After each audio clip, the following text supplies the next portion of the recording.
Welcome to the National Constitution Center and to today's convening of America's Town Hall. I'm Jeffrey Rosen, the president and CEO of this wonderful institution. Before we begin, let's inspire ourselves, as always, by reciting together the National Constitution Center's mission statement. Here we go. The National Constitution Center is the only institution in America chartered by Congress to increase awareness and understanding of the U.S. Constitution among the American people on a nonpartisan basis. We have some great programs coming up. In May, on May 15th, we'll have a discussion of AI and the Constitution. On May 20th, we'll talk about illiberalism with Stephen Hahn and Manisha Sinha. And on June 12th, Yuval Levin and Asa Rana will talk about the question of, can the Constitution revive the American dream? I am so excited, friends, to share with you today's special guest, A.J. Jacobs, to talk about his new book, The Year of Living Constitutionally.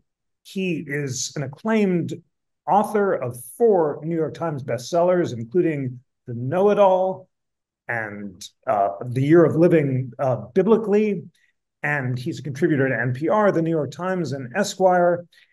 I was so delighted when he agreed to join to talk about the Year of Living Constitutionally with the National Constitution Center. Please join me in welcoming AJ. AJ, thank you so much for coming. The book is marvelous. It's such a unique, clarifying, thoughtful, and fun attempt to resurrect what it was like to live at the time of the founding and what it could tell us about the Constitution today. Let's begin with the obvious question. Why did you decide to spend a year living constitutionally? Yes, before I get to that, I just want to thank you, because I could not have written this book without your work, Jeff, and the National Constitution Center, the website, the podcast, the museum. It was so helpful. So huzzah for the National Constitution Center. And I am wearing a tricorn hat for those who can't see me. But so I do commit.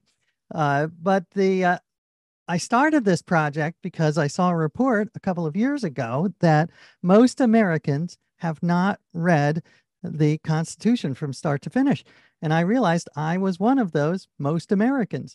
And yet every day I would see a news story about how this document has a huge impact on how we live our lives, still the center of heated debate. And I decided, okay, I need to understand or try to understand the Constitution the best I can. So I decided to read it. But more than that, I decided to immerse myself in it and its world. And that's what I'd like to do as a writer. One of my previous books was called The Year of Living Biblically. And so for that one, I didn't just read the Bible, but I actually followed the 10 Commandments. I grew a beard. I wore the robe. I committed to the bit, as my son says. And so for this one, I said, I'm going to try to spend a year living by the original meaning of the Constitution. So that meant carrying an 18th century musket on the streets of New York. It meant giving up social media in favor of writing with a quill pen. And it was a bit of a strange experiment. And but at the same time, it was enlightening and delightful. And I hope the book is fun to read, but I also hope that it is thought-provoking, because I really did try to get into issues such as, how should we interpret the Constitution? How best can we use it today? How much should we focus on that original meaning, and how much should it evolve? And most of all, how can we ensure that democracy continues? So this was, so I spent my year, I would get up, I would write with the quill pen, and I interviewed constitutional scholars from all over the political spectrum. So from the most liberal to the most conservative to the most originalist. I interviewed one who was so originalist, he refused to capitalize the S in Supreme Court because it is not capitalized in the Constitution. And I explored, as you had mentioned in the intro, the idea of how do we interpret the Constitution. And I looked at all sorts of frameworks, including originalism and living constitutionalism. In a sense, I was trying to be the ultimate originalist and look at the Constitution not just from the original meaning, but also the original mindset and the original tools and technology. Absolutely. And I'm so looking forward to exploring what you learned about the Constitution. But first, just tell us what it was like to live constitutionally. You started following Ben Franklin's schedule. You lived by candlelight. You used quill pens. What were among the most unusual changes with that technology, and what was it like to live like Ben Franklin? Right. I figured if I was going to try to understand the 18th century, why not actually live as much as I can in modern day New York City that way? So I wrote much of it with a quill pen. I loved writing with a quill pen. I loved the sound of it, the scratch, scratch, scratch. I loved the fact that when I was writing with a quill pen, there were no dings or pings or instant messages. I could just focus on what I was writing. And I do think that it changed the way I thought. I do. And I hope I became a more subtle and profound thinker. Because when you are typing with your thumbs an acronym out of anger, that is a very different kind of writing than what you're doing offline. And yeah, I shudder to think what would have happened if the founding fathers had had iPhones. Would they have been able to have the concentration to write a constitution? I'm not so sure. So I don't think everyone needs to go back to quill pens, but really thinking offline, as you write in your wonderful book, reading deeply offline, writing deeply offline is very important. It's so interesting that you tried it and found it to be helpful to slow down, to write slowly, to think before you tweet. You have those great examples of actually writing tweets on foolscap and trying to hand them out to people on the street. And I think reluctant to accept them. But and you also did what Ben Franklin said, which is getting up at 5 and keeping a steady schedule and doing self accounting. Just say more about how you found it helpful. Just not having the distractions of browsing must be useful. But have you continued to keep the Franklin schedule now that you finished the book? I have actually. I still get up at 5 a.m., which I think would shock the me of 5 years ago. But I do get so much more done. And I actually love another part of Ben Franklin's schedule was that when he got up, the first thing he did was "What good can I do today?" Which I just love is such a great moral compass. And I wrote it with a quill and put it over my desk because if I'm doing something, if I go on Instagram and post and it doesn't get enough likes and I start to get angry, then I look at that little saying, "What good can I do today?" And I say, well, is this really what I'm supposed to be doing with my life, is getting angry about the lack of likes? No, let's refocus. And it's as you point out, it's not that I'm being selfless. It's also makes me happier because virtue does lead to happiness. It does, because you feel like you're using your time productively and not idly browsing and reading instead is a habit that I developed during the COVID year that did change my life. And you just feel like you're using time better. Was it, tell us about other things that were hard to give up. You had the beef smelling tallow candles that you gave up for a better smelling one. And your wife was very indulgent about this whole project, but what were some other inconveniences? Right. Well, it does make you grateful for some modern conveniences. I think that as we talk about, social media has is a double-edged sword, but I have never been more grateful for Elastic. Elastic and democracy. Those are the two takeaways. I am so grateful for both of them. But I was wearing the clothes, so I would put on these woolen socks and they didn't have elastic, so they would fall down to my ankles.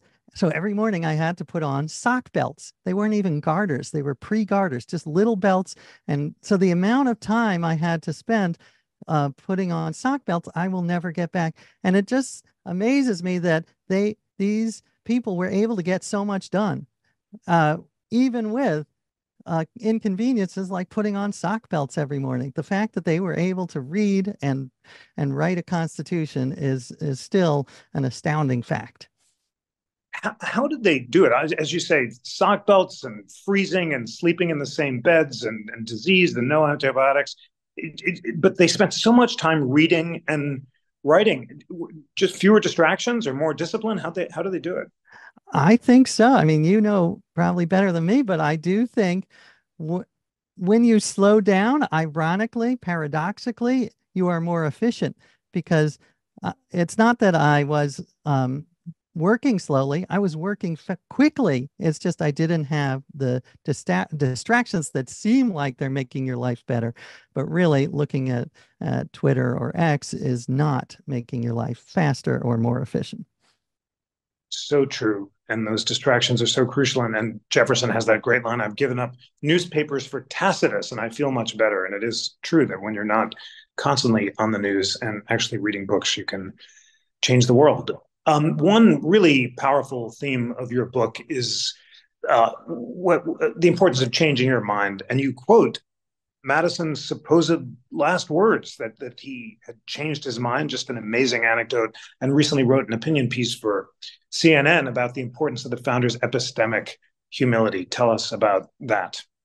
Yes, thank you for asking, because that is one of my favorite themes and takeaways from the book is that it is patriotic to change your mind or evolve, whatever you want to call it. This idea that you have to be rigid and stick with your beliefs is not a truly American idea.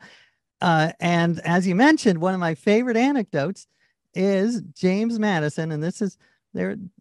It is perhaps lore, but I choose to believe it, which is that on his deathbed, he made a strange face, and his niece, who was with him, said, "Uncle, what's the matter? Why are you making that face?" And he said, "Oh, it's nothing. I just changed my mind." And then he died. So we don't know what he changed his mind about. It could be the bicameral legislature. It could be the wallpaper. But the fact that uh, his last action on earth was to change his mind, to me is so poetic and beautiful.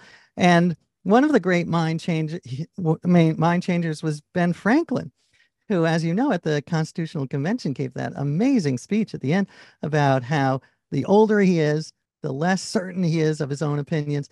And he told a lovely little joke parable about how he said there was a French lady who said to her sister, "It's so strange that I am the only one I've ever met who is right on every single issue." And of course, his point was, we are all that French lady. We all think that we are right on everything, and we are not. So the fact that he was aware of his own cognitive biases and humans' tendency to be overconfident in their correctness. I mean, this was hundreds of years before Daniel Kahneman. It's amazing. So that has taught me to be much more. We need to reward the changing of mind in the face of evidence and reason, not just willy-nilly changing your mind, as opposed to punishing it as some sort of weakness or flip-flopping. So true. Just the central lesson of the convention in the example you give of Franklin, and it was certainly key to Madison, as you say, too. Um, Once the party system got up and running, Hamilton and Jefferson found it harder to change their mind as they retreated into their ideological camps. Was there something about the structure of the Constitution that encourages epistemic humility, or does it require virtue and self-restraint? Oh, that's a great question. Well, one thing, and you can check, I love this interview because usually I know more than the interviewer since I've spent a couple of years on this. This time I have epistemic humility and know that you've done more than me. But I believe that in the convention itself, they did not write down the names of they did not write down who voted for what in the early voting. And partly that was because they wanted the freedom to be able to change the minds. Is that true? Is that your understanding? I think that's absolutely right, and that's also why the convention was secret, so that they could compromise and change their minds. So two crucial points. Right. And I think that it, I think it happens with all institutions that the initial flexibility gives way to more rigidness. And the advantage of that is stability, which is a good thing. But the disadvantage is the inability to change for as circumstances change. And what was amazing to me was reading James Madison's notes on the Constitution, on the convention, and how fluid the ideas were. How, if a few delegates had voted a different way, we would have three presidents. I was blown away by the fact that when I believe it was James Wilson brought up the idea of a single president, several delegates said, are you jesting?" I don't think they said that, but they said, "This is a terrible idea. We just fought a war to get rid of a monarch. Why would we want to go back to what they called the fetus of monarchy? A single president is the fetus of monarchy." And so just, which in my opinion was very prescient, because the presidential power, both Democrat and Republican, has expanded alarmingly. And I don't think three presidents is a great idea. I don't think we want Biden, Trump, and RFK Jr. co-working in the White Oval Office. However, I do think this idea of restraining the president in some way, and also the fluidity of ideas, is so crucial.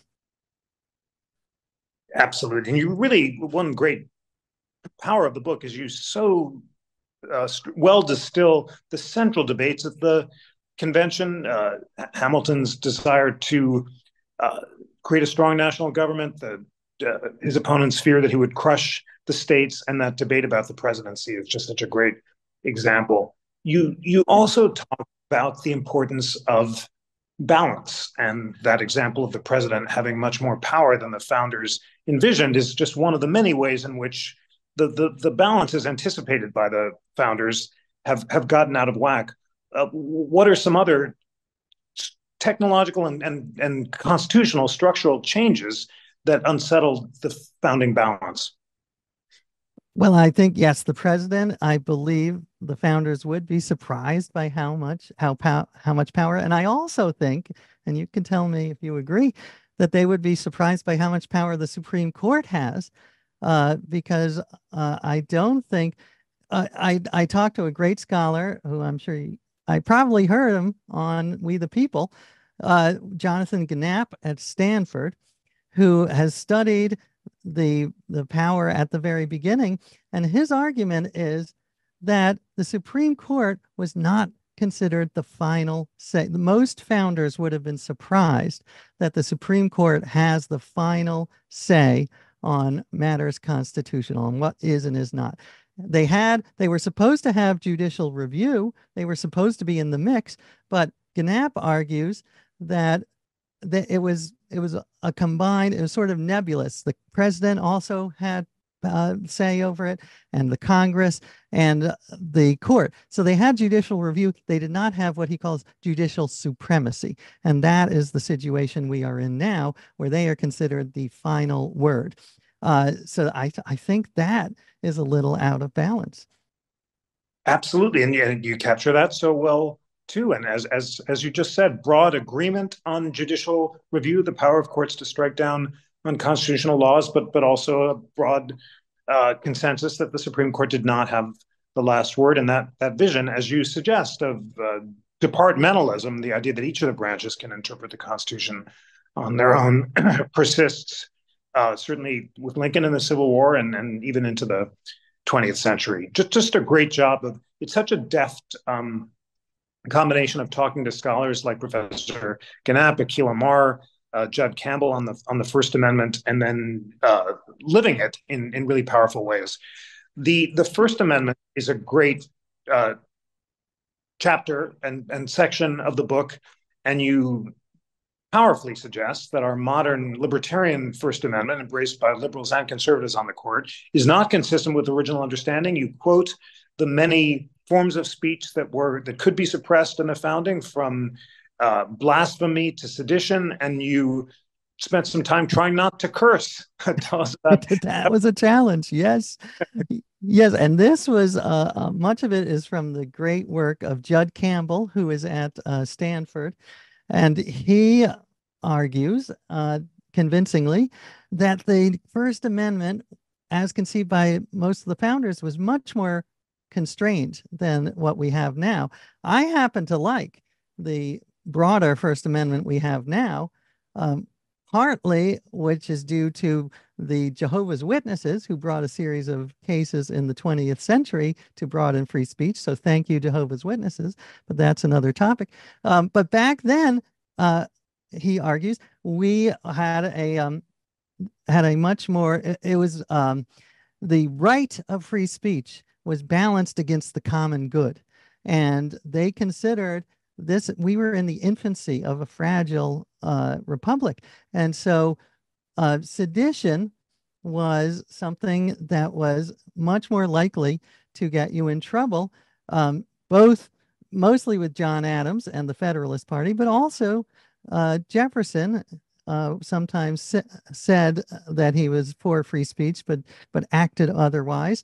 And so you had constraints like, as you said, state laws. These are state laws because those are not covered by the First Amendment until much later. State laws that said you could not curse. In New York, it was 37.5 cents for every time you cursed or blasphemed. So I have teenage sons. I was like, this is a good way to clean up my family. So I tried to find them 37.5 cents per curse. It didn't go well because they argued we don't have half a cent. But I did find it fascinating that you had a much more constrained view of what we're allowed to say. And even I looked at some Connecticut laws about free expression in the early 1800s. They banned acrobatics and juggling. They had something against juggling. So it was a much stricter view of what we could say and do. It was indeed. And how do the modern conservative originalists deal with the fact that the First Amendment that the court is enforcing today does not seem consistent with the original understanding? That is a great question, and one that, yeah, what's interesting to me is when it comes to originalism, and by the way, like you, I think it's very important to steel man both sides as opposed to straw man. So steel man, make the other side. So in the end, I probably lean more towards pragmatism or living constitutionalism or pluralism, this idea that there are many, that you should only focus or mostly focus on the original meaning. However, I wanted to make clear the advantages and allure of originalism. But when you're dealing with it, there are two questions to me. First, are the originalists following the original meaning? Are they getting it accurate? And second, is that the best way to interpret the Constitution and make judgments? And for the First Amendment, I would argue they are not interpreting that correctly, at least according to the latest work by folks like Judd Campbell, because I asked Judd outright, I said, what would the founders think of something like Citizens United, where it is considered donations to politicians are considered free speech and corporations are considered covered under free speech? He said, no, there's no way the founders would have approved of that. They were very concerned about the corruption of money in politics, and that is just not the way they envisioned free speech. As he pointed out, it was a balance. You had natural rights. You were born with natural rights, but those rights, once you entered into society, you made a contract, and those rights had to be balanced against the common good. You well articulate the arguments on both sides, and you've got a great chapter or section, a complete listing of all arguments for and against originalism that everyone will agree is absolutely definitive and error-free. I love that. I was trying to blunt criticism because I know I will get some. Well, it was a great effort to try to steelman the arguments, as you say, both for and against, and maybe just give listeners a sense of some of them. Objection one: why should we be bound by a 237-year-old piece of parchment? What are the originalist response and the living constitutionalist counterpoint to that? The originalists might say, well, it's like a contract or it's like a recipe. Those are two metaphors they use. So you can't just willy-nilly change it. It has a mechanism, Article 5, for changing the Constitution if you don't like it.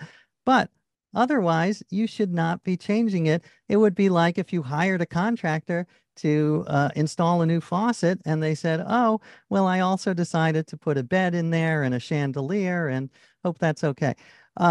On the other hand, the living constitutionalists would say that, well, yes, exactly. That's the problem. This is a 237-year-old document. Technology changes, but also morality changes. So something like the 14th Amendment, which was originally meant to protect Black men against the racist attacks by Southern states, and that's what equal protection and due process refers to. But now we realize there are many other marginalized groups who need protection.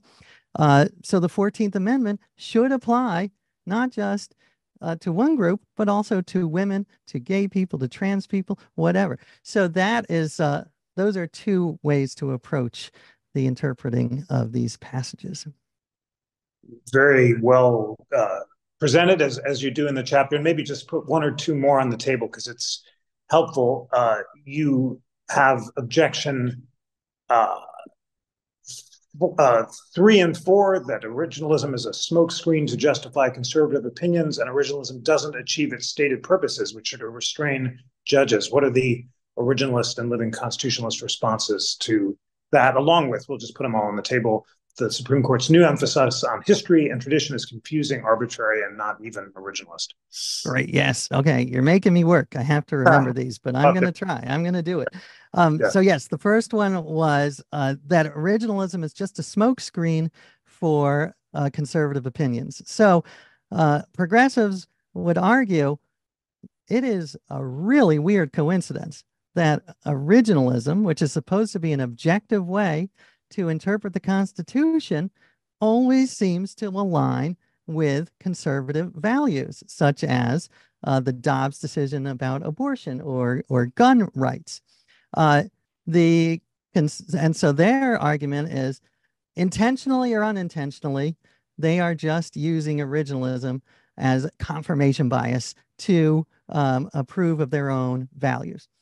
The originalists might argue back, well, that's not true. Look at the evidence. Scalia, Antonin Scalia, one of the founders of modern originalism, said, I ruled in the flag burning case that it should be allowed, even though it is deeply offensive to me. I ruled under the First Amendment, it should be allowed. So I do go against my principles and just try to go by the original meaning. And then to which progressives often respond, well, that's one case. Let's hear some more. And so they would say, statistically, it is more likely to align.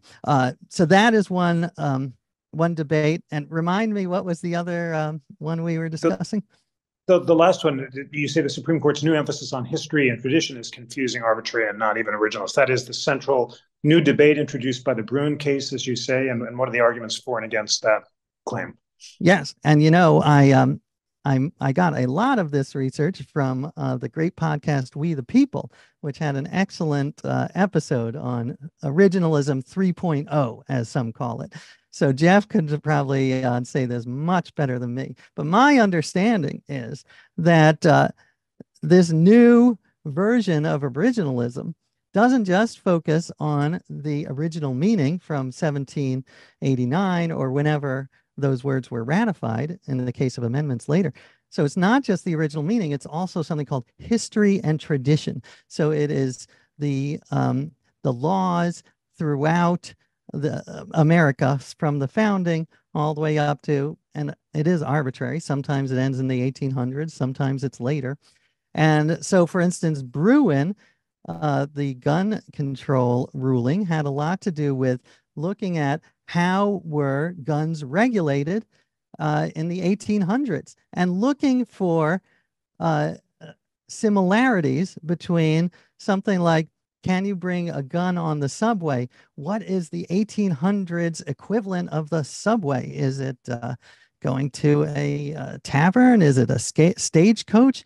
So it puts a lot of burden on the federal court judges to try to figure out what are these linkages between the past and the present. And so some originalists, progressives, of course, do not like it because it's not very forward looking. You're mostly looking backwards. But some originalists also object to this way of looking at it because it is not the traditional originalism, which is focusing on the original meaning. It's looking at more than the original meaning. It's looking at how the laws were interpreted through the decades. Very well summed up, and you've performed service in the book in distilling the strong arguments for and against these methodologies in really clear terms. In some ways, your whole book is a rebuke to the idea that history and tradition can be applied seamlessly, because as you learned living constitutionally, so much has changed, starting with your very first example of public ballots, where you go to the polling station to cast your vote out loud, and you're not allowed to do that anymore. Did the experience of living constitutionally make you more or less skepticism about originalism as a methodology? I believe that reading the originalists and their point of view did give me some respect for originalism, and realizing, yes, I understand the idea of constraining judges. We don't want these 9 unelected people to have that much power. But in the end, I do think that it is just one way of looking at the Constitution. Originalism should be, the original meaning should play a part, but it should be balanced. We talked earlier about the importance of balance in the government. I believe the same thing in terms of interpreting the Constitution. It should be balanced. You should balance the original meaning against considerations such as the consequences to society if you make this, or the stare decisis, the recent or the Supreme Court's rulings. And to me, that's a more American way of interpreting the Constitution, is balanced. I talk about the great writer Isaiah Berlin talked about how there are 2 types of thinkers. There are the hedgehogs and the foxes. The hedgehogs see everything through a single lens. So whether that's Marxism or religion or capitalism, and then the foxes see the world through multiple lenses. I am much more of a fox. I like looking at the world through multiple lenses, and I think pluralism, as its name implies, is a way of looking at the Constitution through multiple lenses to see how best we can help the general welfare, the common good, which is at the heart of the Constitution. Very well expressed defense of the pluralist or pragmatic viewpoint. Justice Breyer was at the Constitution Center recently to talk about his new book, and also defended pragmatism in those consequentialist terms. And just to put it on the table in the spirit of debate, which is so central for the NCC, of course, the argument on the other side is, well, that just frees up judges to balance the Constitution against policy concerns. And it's not the business of judges to think about consequences. They should interpret the Constitution and let the heavens fall. What's your response to that? I think that it would be more acceptable if the Constitution were easier to change. I think the problem is, and you can tell me if this sense is true. My sense is the founders wanted to make it very hard to change the Constitution, because you don't want someone coming in and making it so that you're president for life. But I don't think they thought it would be this hard to change. I don't think that they anticipated the rigid 2-party system that makes it so difficult to get that 2/3 in the Congress and 3/4 in the legislature. So if we had a way to slightly more easily change the Constitution so that, for instance, you could have a constitutional amendment on women's rights or gay rights, then originalism might make more sense.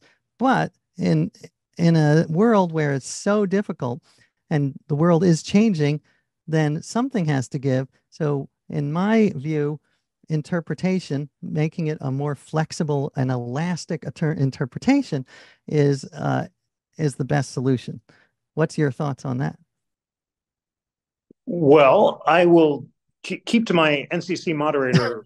That's And true. Well, I was more like fact checking. How is my, did I, no, is it harder to change the Constitution than the founders would have predicted, do you think? well, we certainly can say that Jefferson never would have imagined that we'd have no amendments at all since the 1970s. He wanted a new convention every 19 years, and indeed centrally thought that whenever there was a dispute between the president and Congress about the scope of constitutional authority, you'd have a convention, and ultimately an amendment would have to decide. So I think it's certainly fair to say that because of polarization and other political changes, it's just harder to get amendments through than it used to be, and that isn't what the founders intended. I think you're absolutely right.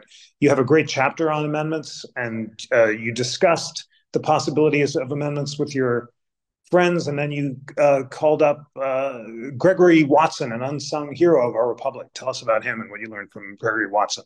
Oh, yes, he is a great character. I'm a big fan.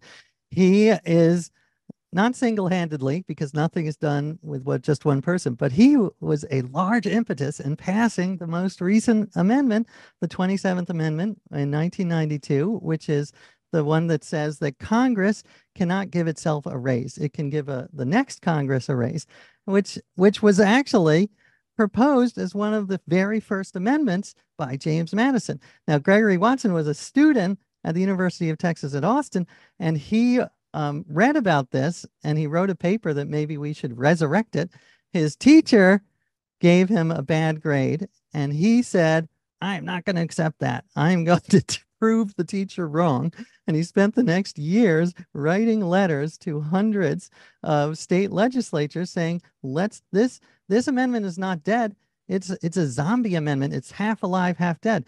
It just never got enough states. It didn't get 3/4 of the states' legislatures.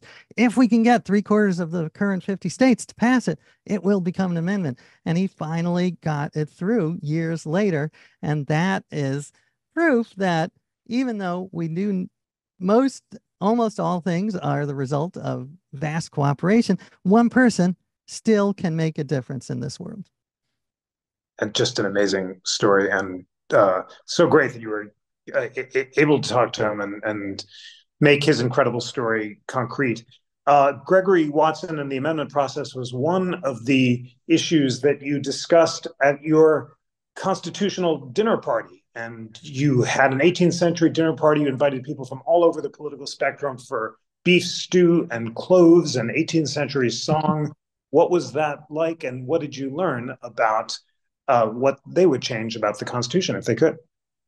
Well, this I feel was a very National Constitution Center project, because the idea was that we need to return to face-to-face civil discussions of how to fix our country, what works and what doesn't. So as you say, I brought in conservatives and liberals. My son cooked a meal. They loved cloves in the 18th century, so it was very clove heavy. And I tried to start it light by telling a joke from an 18th century joke book that did not go over great. I'll just say it very quickly. It was about a woman married to a mathematician, but they didn't have kids. Her friend said, your husband is a great mathematician. And she replied, yes, but he cannot multiply. So a dad joke, I call it a founding dad joke, which is sort of a meta dad joke because it's a dad joke about dad jokes.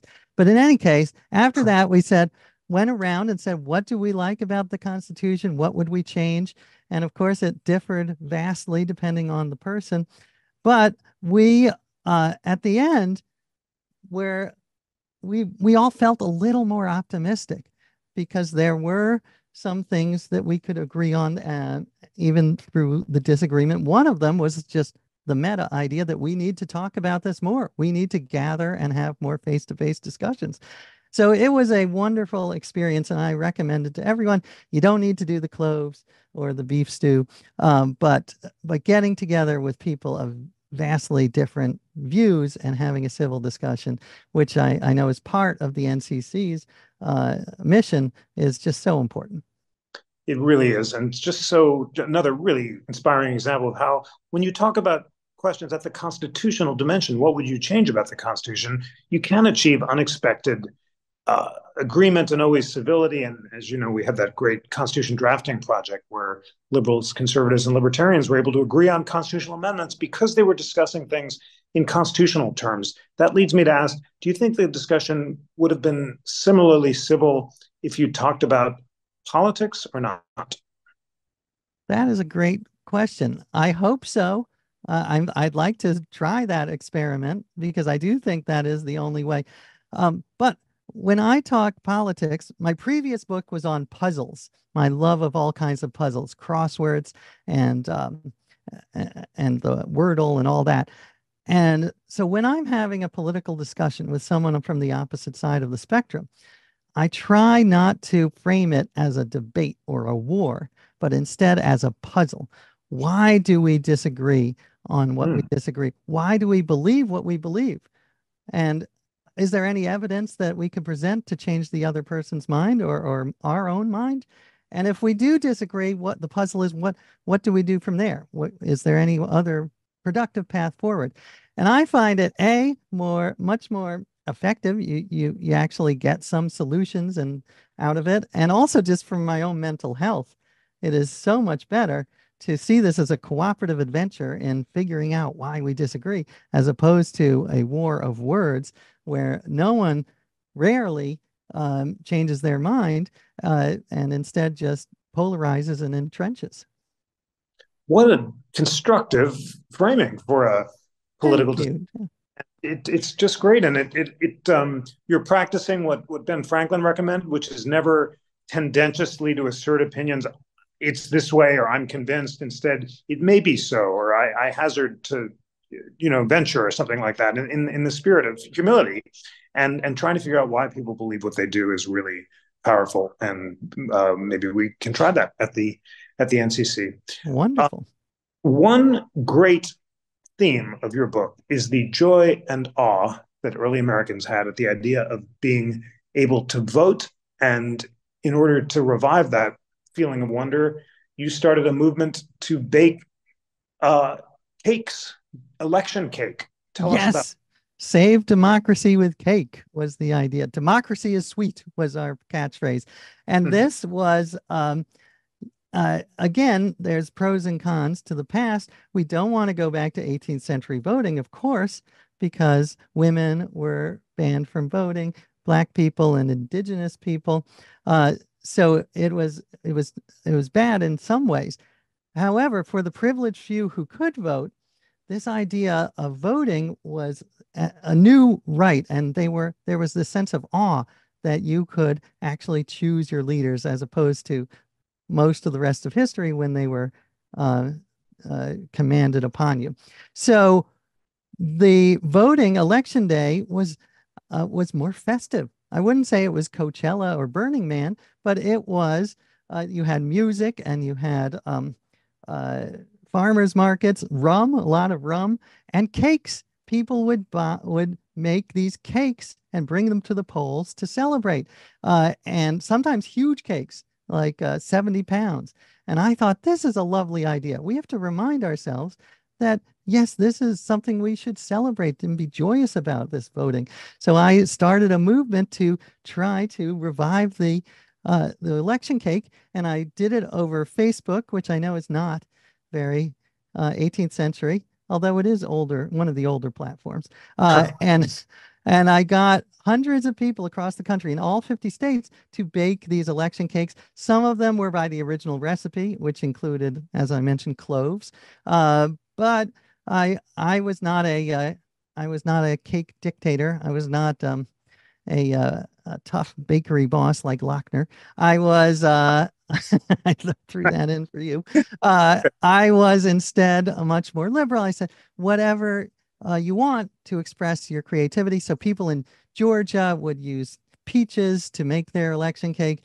And it is a small thing, but it was also not that small for two reasons. One, there is some evidence that something like this could work. There was a great article by Political Sciences a few years ago that if you create a festive atmosphere, it drives voters. Uh, Australia has what they call I believe it's the democracy sausage. So it's like a big barbecue celebration on election day. And even though it was a small thing, mentally it was not a small thing because I feel that elections and politics, there's so much negativity and cynicism and nihilism, and it was really weighing me down personally. And to have this one little positive action to do as sort of a wedge in the door to maybe bigger action, things like reforming gerrymandering, this really just it gave me so much joy, and I got so many letters from people who were so moved by the experience. So I am doing it again in this coming November, and I would love for anyone out there who wants to save democracy with baking. Please contact me through my website or whatever, and we share photos, and it's just a wonderful time. What a wonderful movement to revive that sense of wonder at the pageant of American democracy. As you say, the great celebrations of the 19th century and 18th century are worth reviving in the 20th. And you also handed out some rum, and a few election workers took it. Well, this is yes. I started the book on November of 2022 and then it ended it on 2023. So my first effort at handing out was I did include rum.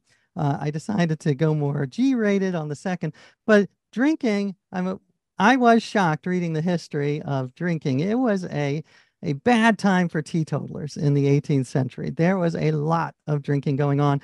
And you've probably seen the list of alcohol that George Washington gave to voters in a very early election in Virginia. And I can't remember the exact amount, but it was more than your average frat party. That is great. And in the Q&A, Eileen Dranitz notes that Massachusetts has school bake sales on election day, and it's interesting that this tradition started in the 18th century. There are all sorts of great questions in the chat, and let's put a few of them on the table. Stephen Gilroy asked, did you learn anything during your year that was extremely disappointing and or encouraging? And did you live constitutionally only in New York, or did you live that way elsewhere? Well, I did do some traveling, including, of course, to Philadelphia, to the National Constitution Center. And I should have, of course, taken a horse, but it is I was able to get a horse a little bit in New York, but there are very strict laws now about horses on the streets. So I guess that was disappointing. I would say one thing that I don't know if it was disappointing, but it was surprising is how there are these wonderful, almost timeless passages in the Constitution, like about general welfare and equal protection. But then there are parts such as the section on Congress has the right to grant letters of marque and reprisal, which is basically legalized piracy. The government could say to a fisherman, you can put some cannons on your boat, go out, capture the British ships, and keep the booty, the sherry, the clothes, and it was called privateering. And we would not have won the Revolutionary War without it. Not a lot of people pay attention to it, but it was a crucial part. Privateers captured 2,000 ships. And as part of my adventure, I decided, why not try to be the first privateer since 1815? And I actually met with the congressman, Ro Khanna from California, and presented him with my application for marque and reprisal. And he was very enthusiastic until I explained in more detail what it meant, because not a lot of people know it. And then he said, well, that might be a problem, you going into enemy waters with your friend's water skiing boat. So I have not gotten I guess that's a disappointment. I'm still not a privateer. There's still hope, and as you said, taking on water skis would be just. Kim Barbin asks, which founding father or fathers are your favorites now and why? I do have to go with Ben Franklin for so many reasons. I think that well, first of all, he was an abolitionist, at least at the end of his life. He did have an enslaved person for some of his life, but at the end, he embraced abolition. I also, the epistemic humility that we talked about, I think is brilliant that he would change his mind. He and the inventiveness and creativity. I loved Walter Isaacson's biography of him, how even in his 80s, on his way back from Europe from his last voyage, instead of just relaxing and staring at the sky or whatever, he was doing experiments on the boat. He would lower a bottle and try to get the water to figure out the temperature and the depths of the sea. To me, that is just so American, this idea of curiosity and experimentalism.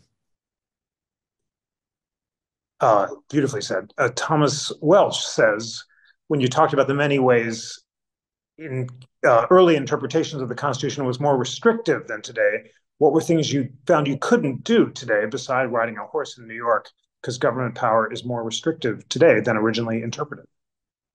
Well, this one was a little awkward because if the 14th Amendment is, if you are an ultra originalist, it does not apply to gender or sex. So women's rights were much more constrained. There was something called coverture, which was basically treating women as second-class citizens or even children. And I brought it up with my wife. I said, you know, in many states in 18th and 19th century, you wouldn't be allowed to sign contracts. She owns a business where she signs contracts every day.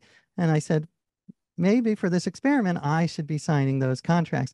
She said, at first, she said, great, I hate doing that, the paperwork. I was so bad at it and made such a mess. She fired me after an hour. So that is one I don't recommend we go back to. That is a very good recommendation. And that is a response to AJ Conroy's question, who asked how your wife experienced the year with couverture. I well, that's a good question. I'm going to pose from Stephen Gilroy and then ask for your concluding thoughts. As Stephen asked at the end of the year, were you more or less optimistic about the future of democracy? Oh, I love that question. I love that. And I would say I am more optimistic with an asterisk. I do believe, and I'm sure that I've heard this on the show before, but the wonderful story that Ben Franklin told about the wood carving on the back of George Washington's chair during the Constitutional Convention. It was half a sun, so you could only see half of it. You didn't know whether it was rising or setting. And at the end, when they had created this Constitution against all odds, Ben Franklin said, now I know the sun is rising. The sun is rising on America. So a lot of this project was, is the sun still rising on America? Because you read the news and you get the sense maybe it's not. And I believe that it's up to us whether it is still rising. It's not gravity. It doesn't rise by itself. We have to be the ones who go in there and try to make America more democratic and make it more perfect and live up to its ideals and there are ways to make structural reform, whether that's term limits on the Supreme Court or gerrymandering. So I'm optimistic, but it's going to require us. It's not going to do it itself. Well, that is so eloquent that I think we can leave it there. Thank you so much, AJ Jacobs, for the energy and industriousness and love for the Constitution that led you plunge into this great project. It was just such a wonderful way of inspiring other citizens to learn about the Constitution and to live constitutionally themselves, and very much in the spirit of the National Constitution Center. It was an honor to host you, and thank you so much for inspiring us all to live constitutionally. My pleasure. And thank you for all you do. As I've mentioned, I could not have done this book without the NCC's work.